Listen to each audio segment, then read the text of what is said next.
I think a lot of aspects of the Let's Think teaching are transferable or are things that teachers may be doing in their practice already, such as, for example, starting the lesson with concrete preparation where you would share knowledge that's relevant to the topic, and the social construction aspect. So many teachers may already use techniques like think, pair, share or group work to discuss concepts with roles in the group. So those aspects teachers may be doing already, or it may be transferable usefully. I think the aspects of the lesson that have challenged my teaching practice more are the cognitive conflict aspect and the metacognition towards the end of the lesson, which when you first start teaching Let's Think is always the hard bit to get to because you get so involved in the discussions, the interesting discussions in the lesson. So I think in terms of transferring those skills to other lessons, I've certainly thought about things like hinge questions, raising the level of cognitive conflict, and also allowing students to challenge each other with my mediation rather than me leading them down a certain path of guessing what's in the teacher's head, which can happen in lessons sometimes.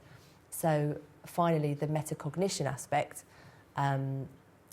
I would say that's really useful in every lesson, to be thinking about your thinking. How did you come to that conclusion? Getting that critical distance. And I think to get our students to that higher level of thinking, aspects of metacognition are something that I consciously try and introduce into other lessons as a result of the Let's Think structure. We teach Let's Think in mixed ability classes, and so one fantastic gain of Let's Think is the ability of all ability ranges of students to be stretched and challenged.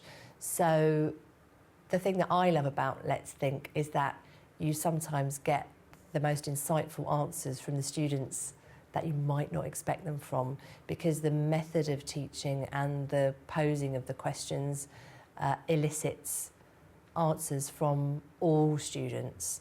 Let's Think can be difficult for the type of student who normally get the right answer.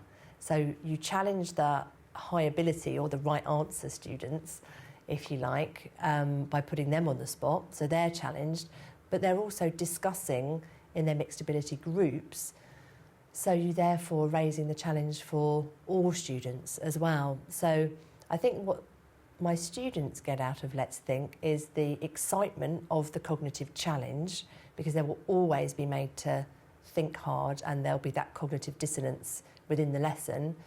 They get the enjoyment of challenging each other's ideas respectfully in the lesson, and they get, often with a Let's Think lesson, you will get that buzz when they leave the classroom. They will still be talking about it, or the next lesson when they come in and they're back to the curriculum-based lessons, the students will come back, oh, remember that lesson we had last time?